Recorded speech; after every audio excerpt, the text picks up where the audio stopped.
This should be played at high volume.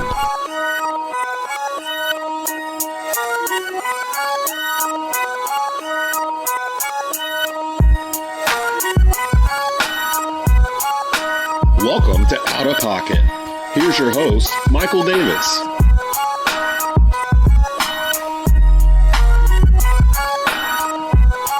Today, you just got done listening to Frankly Speaking Sports Carolina with Larry Frank as part of the TGI Friday lineup. We're continuing the TGI Friday lineup with Outta Pocket with Michael Davis, and we're going to have later in the show a big panel, the biggest in Outta Pocket history, talking about wrestling, talking about Vince McMahon, talking about WWE being sold.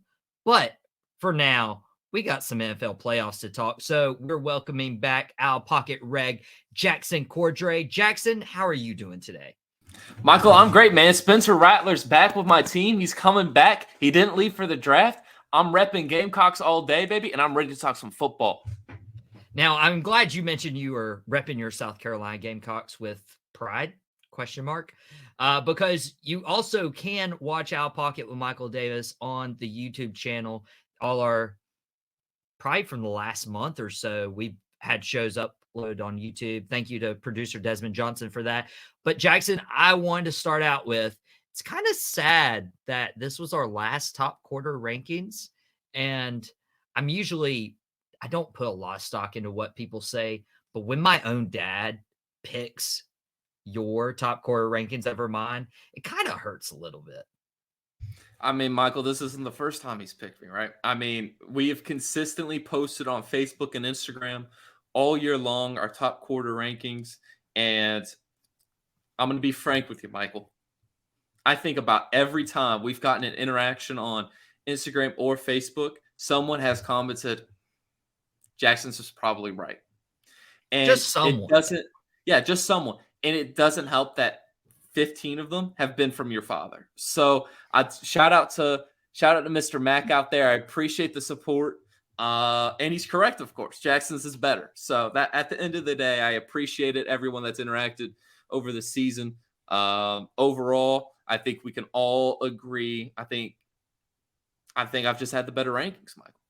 Hey, it is something when my own dad can't support me, but it's probably because for the last half of the year, I've had the San Francisco 49ers at the number one spot, as they should be, because looking at this team going in the playoffs, I feel like they are the most dangerous playoff team. They literally have every position figured out except for quarterback, and the quarterback, Mr. Irrelevance, actually performing well. Jackson, they actually have your Seattle Seahawks this weekend in the first NFL playoff matchup, and they're favored by double-digit points right now. I mean, let's be honest, and be honest with me. Don't be out of pocket. Does Seattle stand a chance against the Super Bowl favorite San Francisco 49ers? Super Bowl favorite is a bit of an extreme. Let's pretend that Kansas City, Buffalo, or Cincinnati aren't out there, and even Philadelphia. But otherwise, I'm going to go with they do, maybe, kind of. It's going to be awful weather. I've heard it's going to pour down rain. That makes the town a little bit more even if you have bad weather, especially with a rookie quarterback that can always lead to turnovers and opportunities to give Seattle's defense a chance to get back into the game. My biggest question is that most times, if a team meets 3 times in a season, the third time, and they've lost the previous 2, the third time, statistically it's shown that 13-6 is the record of the team that lost twice before. So Seattle statistically has a chance in this game. Now, with it being the Niners, man, they're loaded at every position. Debo's back, CMC, Kittle. I mean, that offense, the offense is insane. But at the quarterback position, they're weaker, and that's the biggest position on the team. And, man, I'm curious to see what Seattle has planned. I'm curious to see what Shane Waldron has done with the offense going forward. The first couple of games, they really didn't do anything. The first 2 games against the Niners, they avoided under center to avoid Nick Bosa and that dominant rush. I'm curious to see what they do. It's unlikely that they win, but man, if they're unhinged and they're loose all game, and you get Geno cooking, I don't know. Anything's possible. I wouldn't expect an upset, but man, with that weather and Geno figuring things out, who knows? Now, this is why they're the Super Bowl favorite. Okay. They are two things where you need to be in the playoffs. You need to be healthy, which you just mentioned, Deebo Samuel just getting healthy. Christian McCaffrey, probably the most healthy he's been in 3 years. And they're also one of the hottest teams in the NFL going through their win streak. I'm saying, Jackson, there's a chance, especially like Seattle. I feel like your left tackle Cross has kind of regressed this year as like the years went on. And going against Nick Bosa too, like that just seems like a disaster for me waiting to happen. Yeah, man, I'm not entirely sure he's regressed. I think rookie tackles in general throughout the season are kind of up and down anyways. We've seen over the years, rookie guards, tackles, offensive linemen kind of float between good some weeks, bad some weeks. I mean, you can look at the stats. He dominated Khalil Mack and then lost the next week to a rookie that was out of I can't even remember where, but he got dominated the week after he faced Khalil Mack. So, it's up or down. Who knows who shows up? What I'm expecting Seattle to hit the run game and try to dominate there. Limit Nick Bosa's pass rushing as much as possible. He's the best pass rusher in the league. Sorry, Micah Parsons. He's just that much better. And going forward, they need to run the ball. Let K9, Kenneth Walker get things going. And maybe then you really have a chance. Hit some play action. But, man, what I see out of this game is, I see that 10-point spread or 9.5-point spread, and I'm just not comfortable with betting anything but Niners to cover there. Yeah. It's going to be hard. The only way they win is if they play unhinged and loose all game and get the run game going. In that weather, anything's possible, especially with Purdy throwing picks. But, man, Kyle Shanahan's going to have a couple of tricks up his sleeve, and it's a scary time, but let's be honest. I was one of the very, very few people that had the Seahawks in the playoffs and Geno playing well, and I'm just happy we made it all the way there. That's at the end of the day, just happy to make it there. At the end of the day, we're just glad to be here, But that does say something because it was one of our first Out of Pocket episodes. You're like, man, this is a Super Bowl for us. Playing the Denver Broncos and Russell Wilson, like this is what we need to do. This is what we need to do to win. And I don't care if we lose the rest of our games. And turns out you're in the playoffs against the San Francisco 49ers. And Geno has a lot to prove. I feel like he has a chip on his shoulder to prove that he is a legit quarterback because he's actually played well in the system. But Seattle, San Francisco, I'm expecting the 49ers to win. And I'm honestly expecting them to cover, but it could be like a 13, 14-point game. And that's not the only game on Saturday. It's the Chargers at the Jaguars. Now, going back to one of our earlier episodes of Out of Pocket before the season, I was very high on Justin Herbert. You were very high on Justin Herbert and the Los Angeles Chargers. And they got hot at the right time, and they've gotten healthy, and now they've snuck in the playoffs against another hot team with the Jaguars, two very young quarterbacks, Justin Herbert, Trevor Lawrence. Who would you trust more in this environment in the playoffs, Herbert or Lawrence?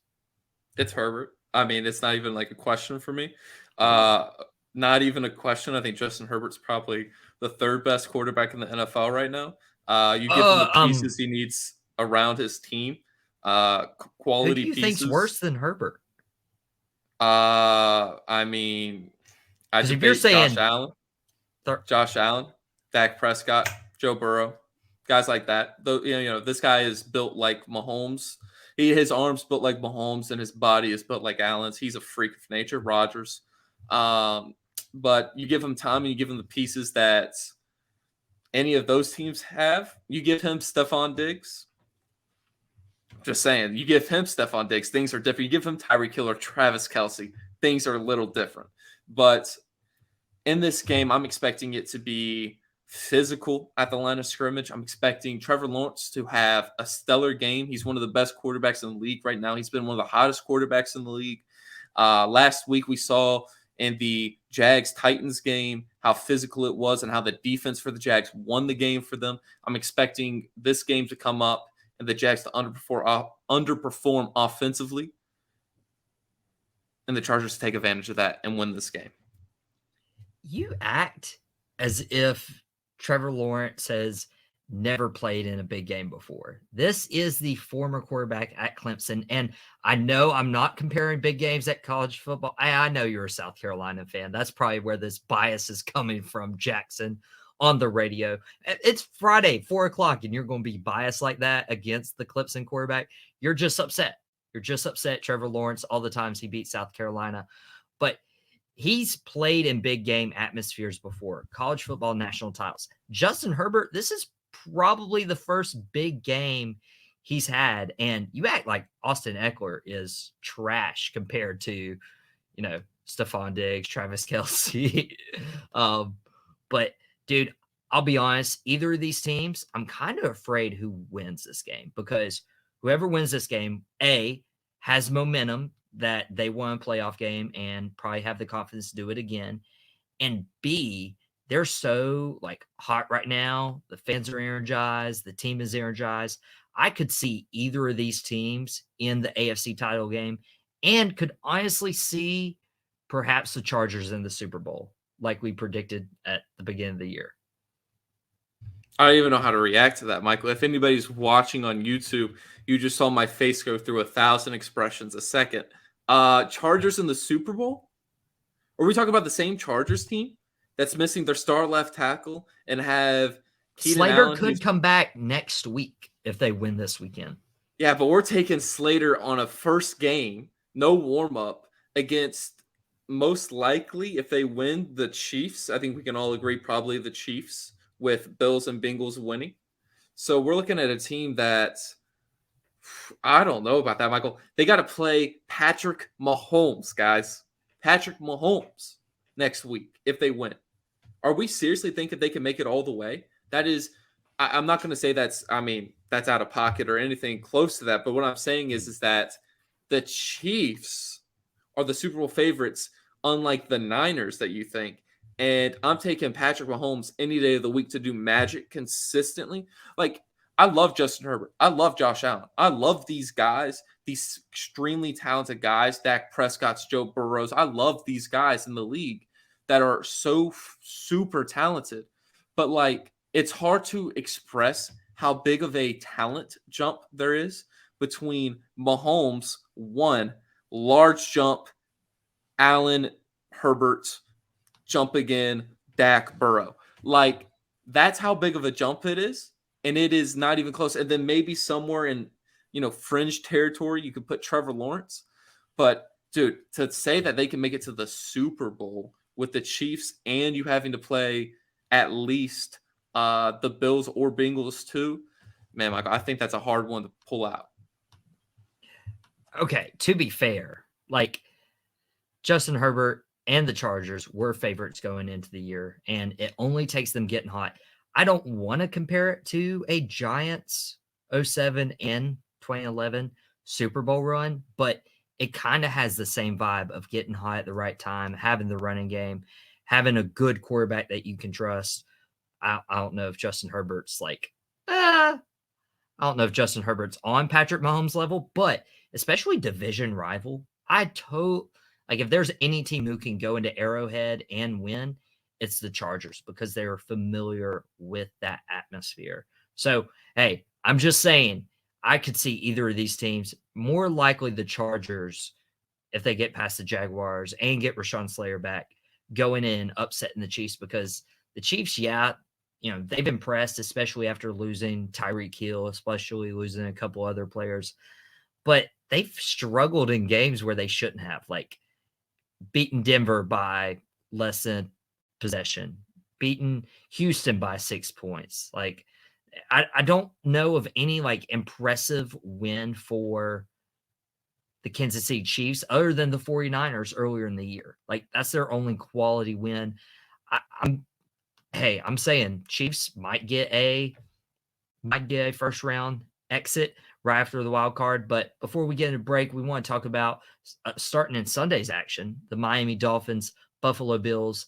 Jackson, I don't think there's much to talk about because I feel like Miami has lost a lot of momentum. Absolutely, they have. They don't have Tua, who is a system quarterback, but at the same time, you lose rhythm, you lose momentum. You go 8-3, and next thing you know, you're 9-8. It's like we all had them in our top of the quarter rankings. I think, Michael, I don't know what the highest you had them was, but I think the highest I had them was potentially even 3.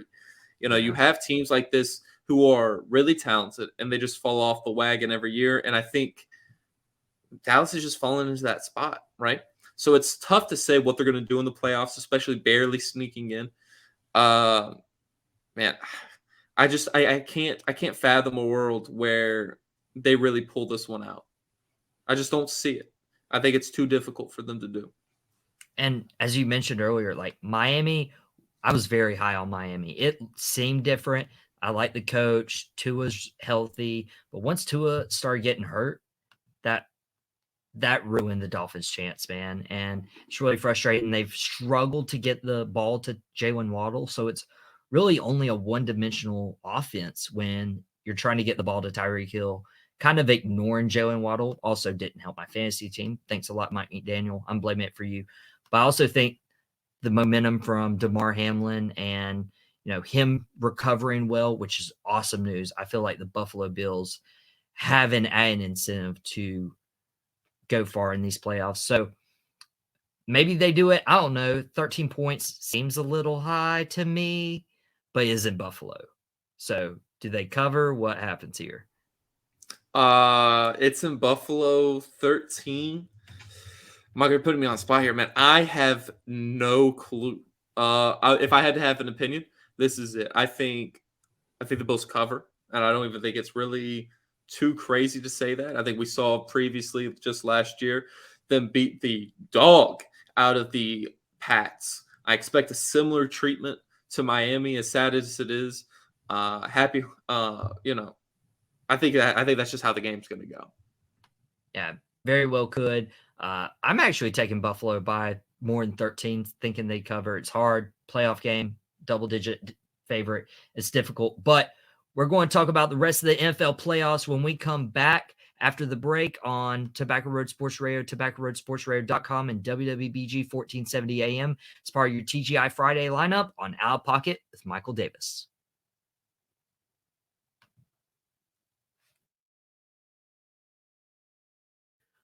Welcome back to Out Pocket with Michael Davis on Tobacco Road Sports Radio, TobaccoRoadSportsRadio.com, and WWBG 1470 AM as part of your TGI Friday lineup. And we talked a little bit of the playoffs. We're going to talk about the rest because we still got 3 games to go. Jackson Cordray joined me back after the break. Jackson, we got the Giants and we got the Vikings. And if you had to tell me in August what quarterback you would trust just to start a game, Daniel Jones or Kirk Cousins, I'm like, can we get option C? But now both quarterbacks are in the playoffs. It's probably honestly not because of their doing. I feel like the Giants is because they're coaching. Brian Dable helping them out. Saquon Barkley has helped a lot being more healthy this year. And then the Vikings, oh my gosh, Justin Jefferson. Like if we gave the MVP to a wide receiver, it could potentially go to Justin Jefferson of how well he's performed this year. But I mean, playoffs, it's quarterbacks. So this is a funny question. It's kind of asking, do you trust Geno Smith in the playoffs? But do you trust Daniel Jones of the New York Giants or Captain Kirk Cousins of the Minnesota Vikings in a playoff game in January this weekend? I'd love to answer that question, Michael. What I will do is return this back on you. Who is closer to Geno Smith? Is it Kirk? Are you talking about Kirk Cousins or Daniel Jones? I feel like neither one of them are anywhere close to Geno. Neither one of them play like Geno. Moving forward, I will say this. You got to go Kirk Cousins for a matter of fact that he has at least kind of been there, done that. And he's got the most dominant weapon in football, arguably, right? Justin Jefferson is unstoppable unless guarded by Jair Alexander. Moving forward, I think you just give the ball to You just give the ball to Jay Jettis and you trust that he's going to get the job done. Okay. That's how easy Cousins' job is. I had a hard time picking who I favored in this game. I had a really hard time doing that because I think that Giants defense is something. But I like neither one of these offenses particularly, especially with Cousins and with Daniel Jones. But man, if I had to pick, I go Cousins, and I guess I go kind of Vikings here. I really do. I think I have to go with the Vikings. Michael, what are your thoughts? Yeah, I've thought the same way, and here's how I got here. I trust the Giants running game more. I feel like Dalvin Cook kind of didn't have a great year. Like, if you got him on your fantasy team, it was a struggle for Dalvin Cook. But Saquon Barkley, I just don't – there's something about Minnesota in the playoffs where you, A, don't know what you're going to get. But, B, you've also seen them win just a miraculous game at the very end.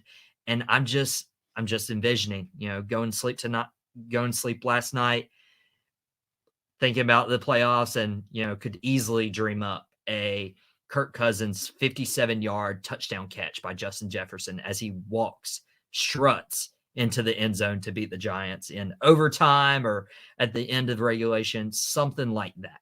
So it's just really hard. I don't know. It's the first time for the coaches in the playoffs. It's the first time for Daniel Jones, I believe, in the playoffs. Kirk Cousins it's weird. But give me the weapon. Give me Justin Jefferson, because you and I have talked the entire year. Wide receivers matter. And there's a team in the playoffs that doesn't really have a wide receiver and honestly might not even have a quarterback this weekend. Lamar Jackson, the Baltimore Ravens, doubtful to play in the wildcard matchup against division rival in Cincinnati against the Bengals. Bengals actually favored, get this, 9.5 points as of right now. Bengals are favored 9.5 points in the playoffs against their division rival. And Lamar's doubtful. I know he has a contract coming up, but you got to play this game, right? Yeah, you got to play. And I think that line jumps from 9.5 to maybe 6.5 with a Lamar return. It's crazy to think that 9.5 is actually the number, considering the fact that I actually expect Lamar to play. But thinking about this Ravens roster and this team against the Bengals, who are hot right now, let's just be honest, they are hot as can be. Man, you need a number one wide receiver, and I wouldn't be surprised in Lamar Jackson leaving Baltimore this offseason because of that issue. I expect some sort of trade, some sort of negotiation to go down to where Lamar is a free agent, or he signs a contract extension with another team via trade. I expect him to not be in Baltimore due to the fact that they've never hit on a number one wide receiver. And at the end of the day, if you're throwing a Sammy Watkins, that's a problem. If he's on the field, if Sammy Watkins is on the field for you, that is an issue going forward. That's just bad. That just doesn't work. So man, I'm not surprised that this line's 9.5. Really, when you think about it, it's a shocking number because you think Lamar's playing, right? And then it's not 100% sure. He's doubtful. You're like, oh, it makes sense. If he is playing, it probably drops to 7, 6.5. But at the same time, you got to think how do you stop that Bengals offense? T. Higgins, Jamar Chase, Joe Burrow, Joe Mixon, Tyler Boyd. I mean, that team is loaded. I'm not even thinking I can't even fathom a way to stop that offense right now. And to be fair, one of the Bills or Chiefs are going to have to do it later on in the season, or they're just going to have to score equally as much as them. I can't fathom stopping that offense right now. So I really do think the Bengals probably cover here if Lamar doesn't play. But if the line drops and Lamar does play, things can get real interesting. I'll say that. It's crazy when we think just a year ago when we were here, Cincinnati, we were like, oh, they're a first-round exit. They don't have anybody. They have a young quarterback. They have a good rookie receiver, but it's it really stops there. And now, a year later, they didn't add anybody. They just showed how good they were going to the Super Bowl last year.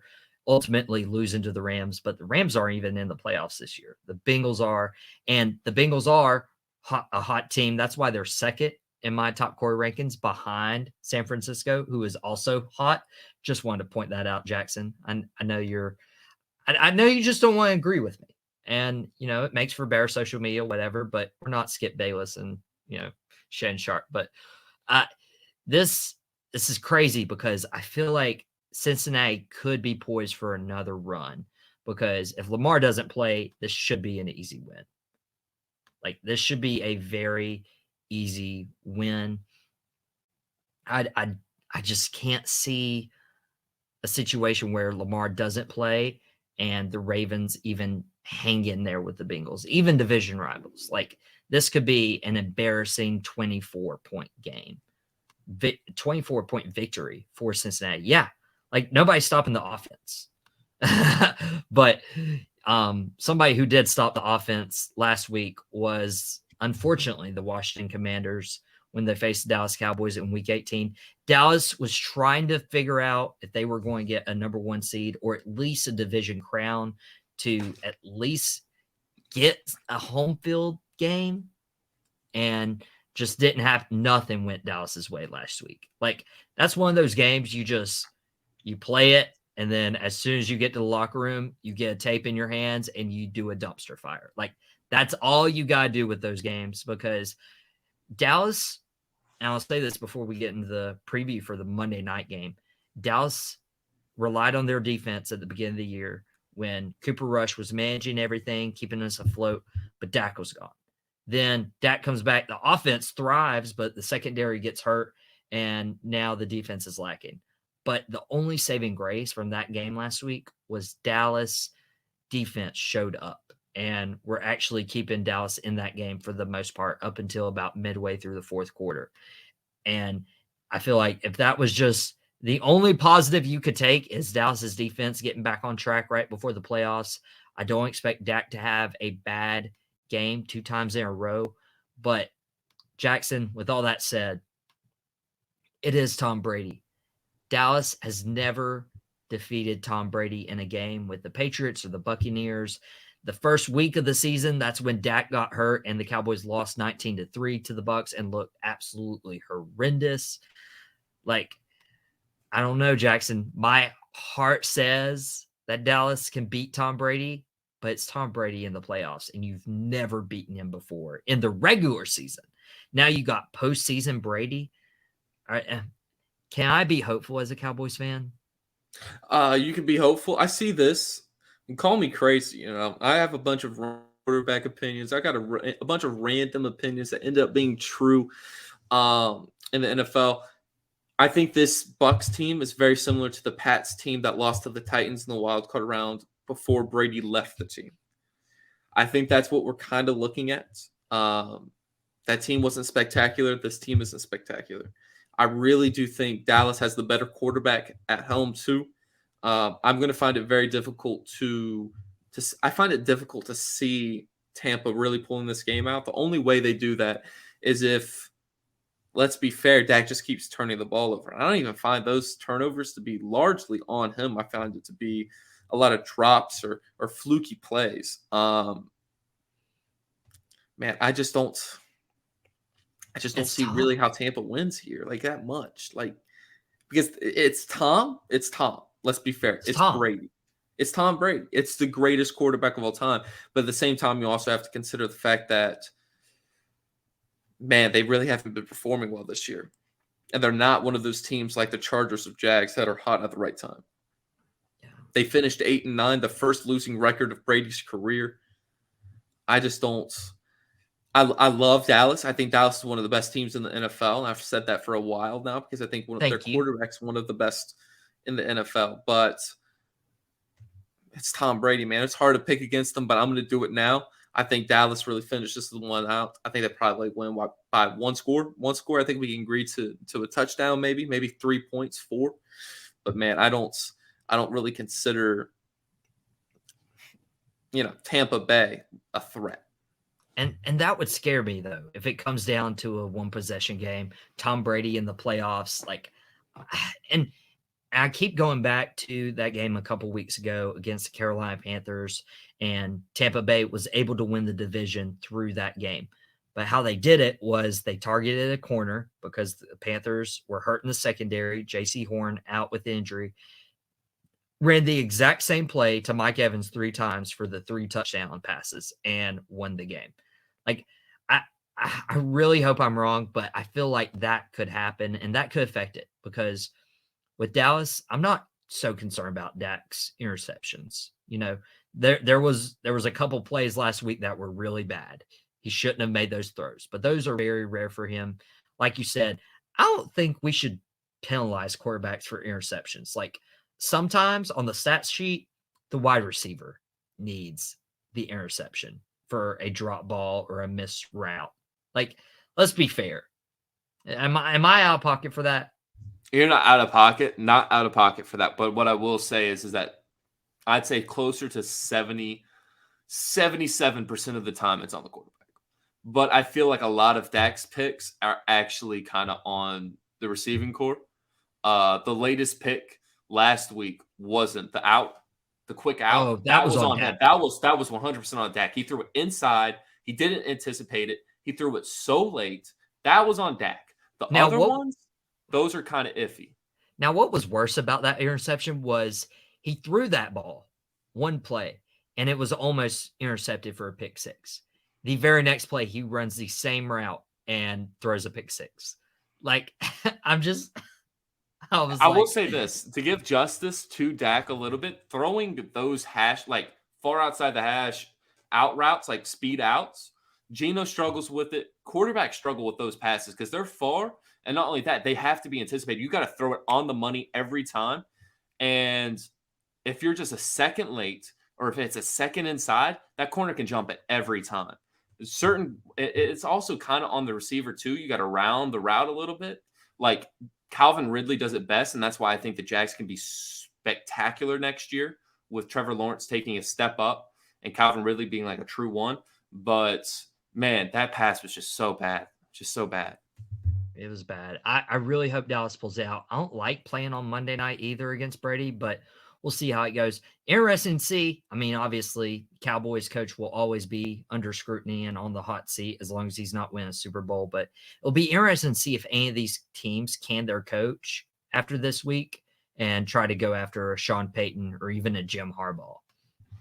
Yeah, I think a couple of teams could. I mean, we've recently saw the Sean Payton rumors to the Cardinals and Denver. I think either one of those teams will have to pay heavily through the draft back to the Saints because, man, that guy, he's a special talent, but at the same time, he's a coach, right?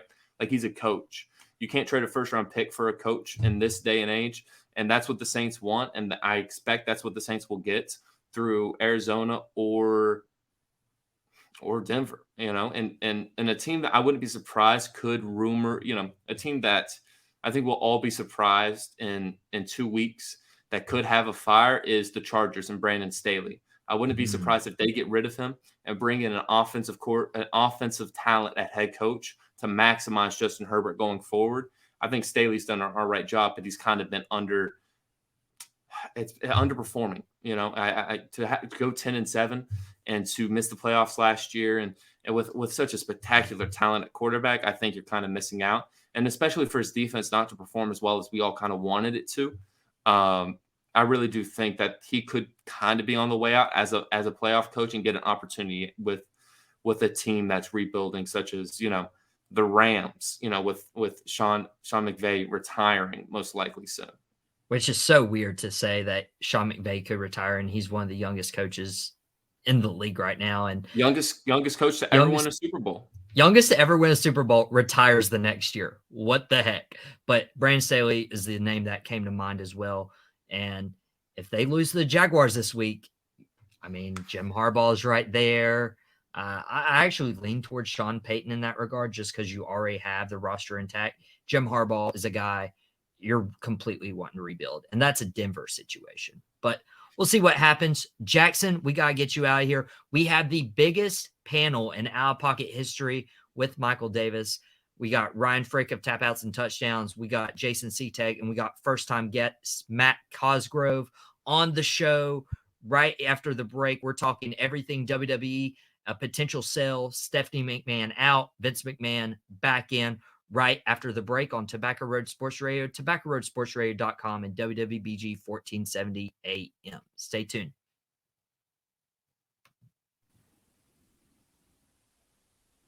Welcome back to Al Paco and Michael Davis on Tobacco Road Sports Radio, tobaccoroadsportsradio.com, and WWBG 1470 AM as part of your TGI Friday lineup. Thank you so much for Jackson joining us the last 30, 40 minutes or so and talking a lot of this NFL playoffs this weekend. There's will be some fun matchups. Go Cowboys, please. I want to do the show next week with my Cowboys doing well. But right now we have the largest panel in Out of Pocket history, and it's the first real panel for wrestling because of the big news that came out.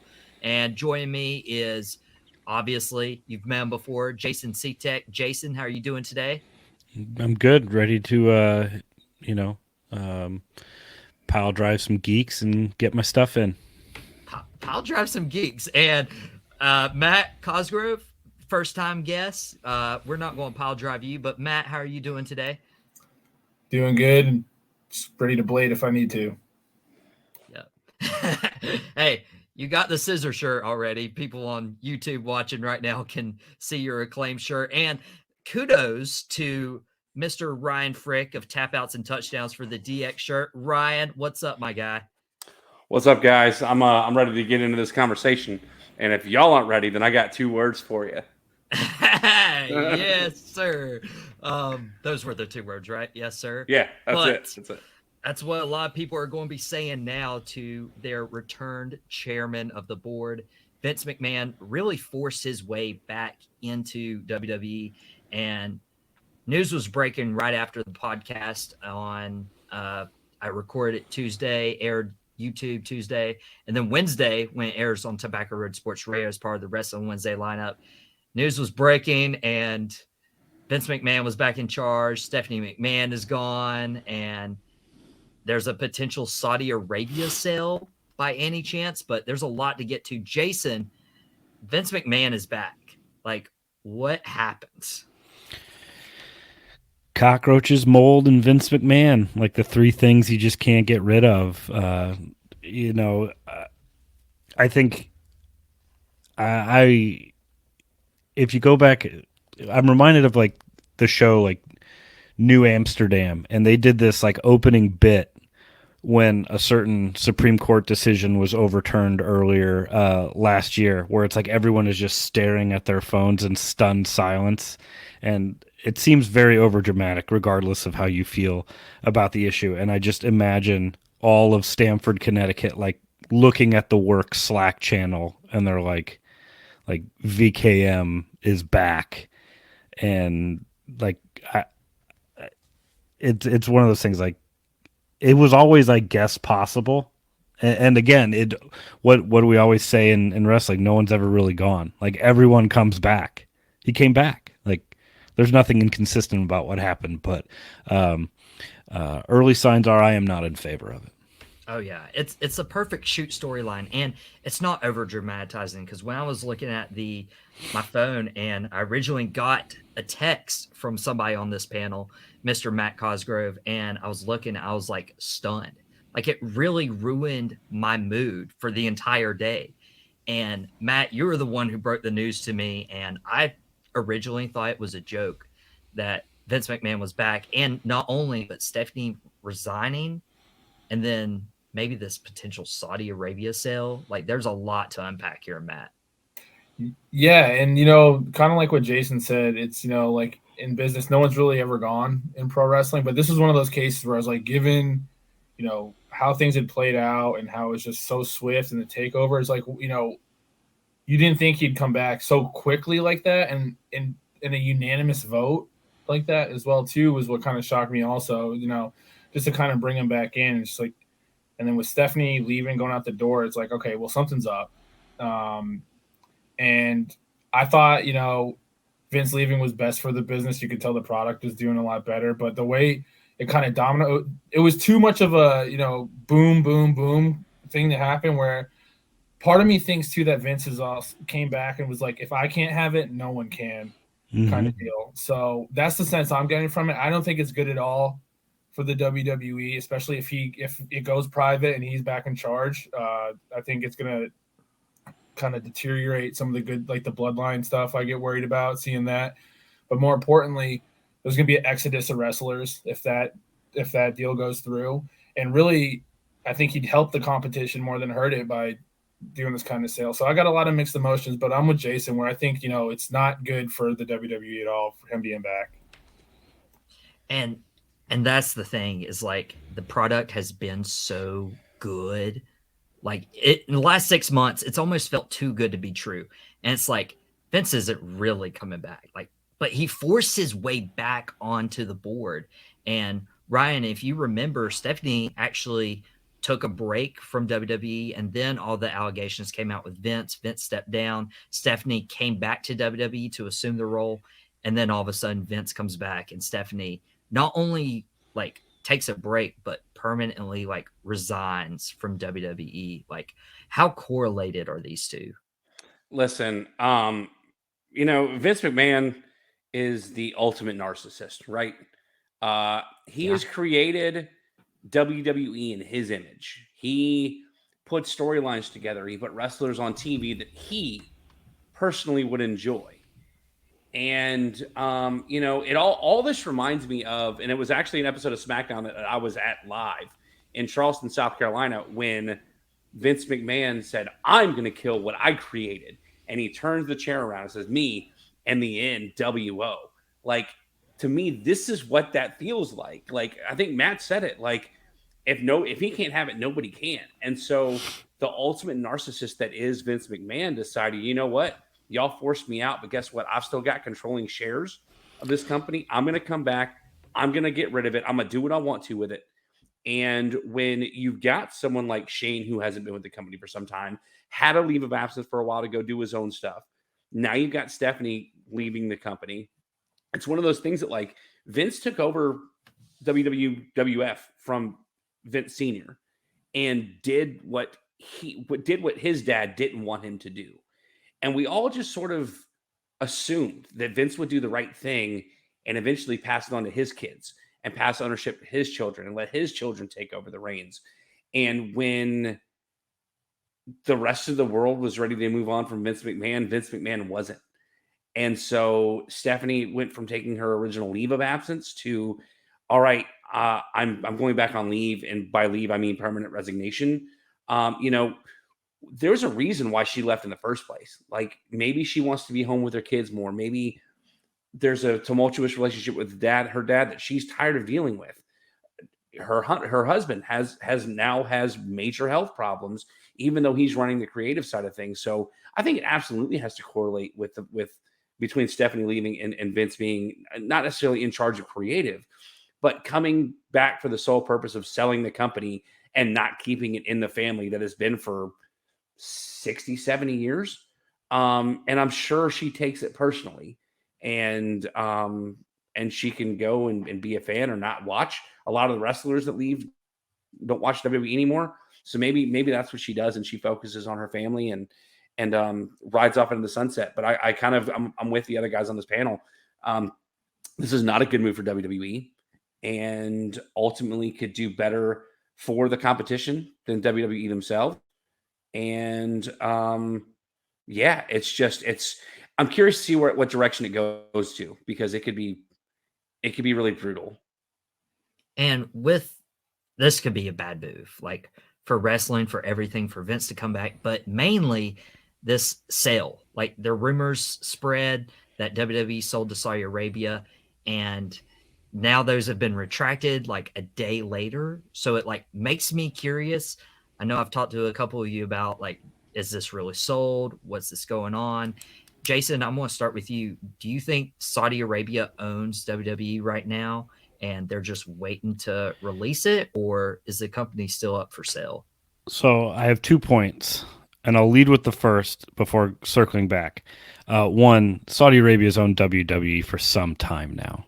I think that's been very, very clear with the off-the-shelf propaganda shows and the fact that they keep doing them at the expense of doing them anywhere else in the world internationally. Two, 11, well, it'll be almost 12 years ago in July, and I hate always having to go back to this, but how funny is it that when CM Punk was making fun of Stephanie and Triple H in the pipe bomb, where he's like, and I'd like to think that the company will be better off when he's dead, but then he's got his son-in-law and daughter, and like the complete irony was there was probably a much better than like I think there's a chance you could have seen CM Punk at WrestleMania this year if things had shaken out differently at AEW, where I'm not convinced that he's gone forever from the longer time gets on. So it's like, yeah, Vince is gone, and then like Steph and Paul just do a great job. But coming back to like the Saudi sale, like I said, like they've sort of owned WWE for a long time. And you know they have, because they literally kept half the company on a plane on the tarmac before they could leave just a couple years ago. So this is in the same way that like small businesses who pay extortion to the mafia technically own their business. They're not the ones who are like keeping it open, and the revenue stream has been coming in for a long time, and it's no one should be surprised if you kind of like follow the economics of wrestling that they would even be in the conversation, because it's quite obvious they have a very large interest in continuing to have shows and like what could be a better, dare I say, crown jewel for all of them to actually have the company itself. So they would see it as the greatest Royal Rumble ever, Oh, okay. Jason, you're done. That was out of pocket. Twice over. Get Get him out of here. But I did joke, because like I didn't even think, like when Michael texted me about it, I was like, well, that's hysterical, because only like there's no professional wrestling storyline that could be that ridiculous. And like, but then immediately I got thinking about it. I was like, like the odds on like Greg Norman or Phil Mickelson winning the Royal Rumble just shot way up. Like, there is one person guys. There is one person that can make a storyline that ridiculous, and that's Vince McMahon. Oh my gosh, yeah. This is the weirdest storyline ever, and it screams WWE, it screams Vince. Matt, I was talking to you. You think this company's sold like already, and they have the most money. Well, I mean, I think two things on it. Even if it's not Saudi Arabia, it could be two things. Either Saudi Arabia, they leaked this information out to say this is the price we want. Someone's going to come in and buy this to kind of force Comcast or Disney or someone to come in and up the ante a little bit. I think 100% this company's getting sold, and like it's not like we're selling sneakers or someone where it's a boom boom transaction. JP Morgan's in on this, so it's going to take a couple weeks. You got to work out a lot of finances to do it. On the other side of it, I think that the Saudi Arabia deal, like Jason was saying, they own the WWE. Like they do the crown jewel. They held the tarmac. Vince McMahon left his own talent on the tarmac and left before the show was even over. This is a guy that ran a pay-per-view after talent has died, so like I don't put it past him to sell this for the highest amount he can, regardless of who it's to. With that said, I think where the stop may come with the sale to Saudi Arabia is a company like Fox or Peacock or whoever owns NBC stepping in and saying, hey, we own, we have a little piece of this pie too. We have a TV deal, so we're not sure we want this sale to go that way. Whether it's up to them to say that or not, but I think there's some hoops that they have to jump through. But I think this company is for sure sold. Whether maybe it's Saudi Arabia, and it sounded like it was. But again, it's not an overnight thing with something that big. But I also, again, too, I could think that it's the WWE bluffing and leaking that out, saying it's sold, so that someone comes in and the 12th hour says, "Hey, here's 12 billion instead of 11." He's just trying to get some money as much as he can. I think so. I think the greatest heist in media history was Disney buying Star Wars, in the sense that Disney paid $12 billion for Star Wars, and at first you're like, well, George Lucas made out like a bandit. And like, no, Disney got that on a coupon day. Like you think about what that property should be worth if everything that came out was at least as good as The Mandalorian, like you're looking at, they're going to make that money back. They knew they were going to make that money back. It was like, yeah, 12 billion's a no brainer. I think WWE is kind of the opposite with the sale. Is they wanted to like sort of goose everybody with a high number. Is like, okay, we'll say that they wanted to pay 8, and if we can get 6, we're killing it. Like we're doing awesome. And so Vince is just trying to sort of like, how high can I get, NBC Universal? How high can we get Comcast? Like, is there a number that like Disney would entertain? But again, I'm not saying anything that any other like more reputable, smarter outlet hasn't already said, but like I don't think Disney's in if they're, rumored to try to offload ESPN already. Like they all their commercials say they're going, Hulu and Disney Plus. ESPN Plus as an afterthought. Yeah, I can see Disney. And Ryan, with this being WrestleMania season, does this affect at all the creative direction? Because I thought we were going to have the best WrestleMania season perhaps in the last 10, 20 years, maybe all time. So I mean, listen, I think everything is stay the course. Everything is just eyes on the prize. We're almost 3 months away now. Let's get to WrestleMania, right? So regardless of who comes and buys the company right now, this is where they are, and they can't look past it. So I think once WrestleMania comes and goes, that might be where WWE stays in the news when the sale is actually announced. But I don't think anything changes. I think the problem that you run into is if Vince decides to try to sell it to a Saudi Arabian government or whatever the case is, if enough shareholders decide to try to file a lawsuit to stop the sale, then something may change of that. And not to mention, Matt already mentioned it earlier in the show, that there's going to be a lot of people that want out of their contracts. Now, regardless of who takes over the company, if you've got a bunch of people that don't mind taking the pay hit, breaking their contract and just not showing up, the more people, hypothetically, if Saudi Arabia were to buy WWE, you've got guys like Sami Zayn, MVP that are not welcome in that country. You're going to have a bunch of their friends that are like, if he's not welcome here, then I don't want to be a part of it. So the more you have people leave, and the more you have like the actual shareholders like outright protesting the sale of the company to one entity or another, it's kind of like the reason why Eric Bischoff didn't buy WCW. They were going to buy WCW for like $3 million, but they didn't have a TV contract. Without a TV contract, WCW is worth $20. So if you buy WWE, but you don't have any talent coming with WWE, then what's the company really worth? Can I offer a counterpoint to that? Sure. I don't think people will leave. And I think you can look at the Saudi shows as proof of the small number of talent who didn't go. Now, maybe they felt like strong-armed into it, but I think it's – and they probably almost certainly were in some senses, but like, Cena at a certain level, like everyone else, if you're not above a certain tier, like you're probably going to go. No one's like no one looks down on Brock for going because everyone's like, well, Brock's a mercenary, like that's his character, so it like kind of works. But and he wants money. Yeah, I think that'll be the thing. Is it's like you'll get a lot of people like, I don't have anywhere else to go until this contract is done, and do they want to sit? Half the roster's making money off of playing video games online. In the case of Mandy Rose, making OnlyFans, whatever the case is. I think that the big stars won't leave because they're going to be making enough money that they won't have to worry about it.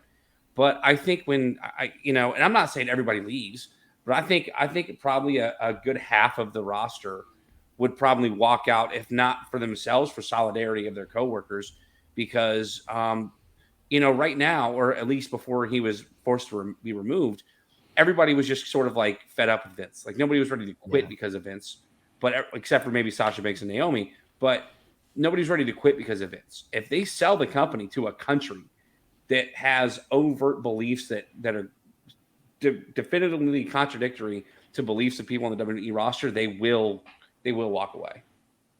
And one name that Matt Cosgrove brought up was Sami Zayn. Mm-hmm. That could affect the bloodline. That could affect Roman Reigns, the Usos. Kevin Owens? Yeah, I was gonna say Kevin Owens. There's a big domino effect that I think that happens. Like, Jason said, yeah, the main guys come, but I mean, there's only so many times you could fly in Goldberg or Brock Lesnar or Undertaker to do these things, and you can have these top tier guys, but you need to have these mid card and other matches to build up to that. And I think if you start taking that away, you got a hole and a void that you need to fill. And again, like to Ryan's point, I don't think if you're going to do what's best for business, you don't go the Saudi route, because I think that there will be people that leave. You got people, Shayna Baszler or, Bailey, and, they just started letting women wrestle over in Saudi Arabia a year ago. So, I mean, if they own it, they're going to change what they want to do anyway. So there's a lot of moving parts if they do that. Yeah, and it's going to be very interesting to see what comes down the pipe.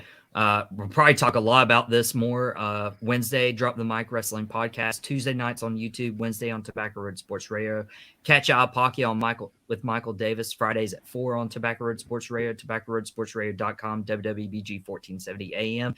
Guys, we are against the hour. We got to get franchise players right on after this. Jason, Ryan, Matt, Jackson, thank y'all so much for tuning in. And it's going to be a 2 sweet weekend. Go Cowboys.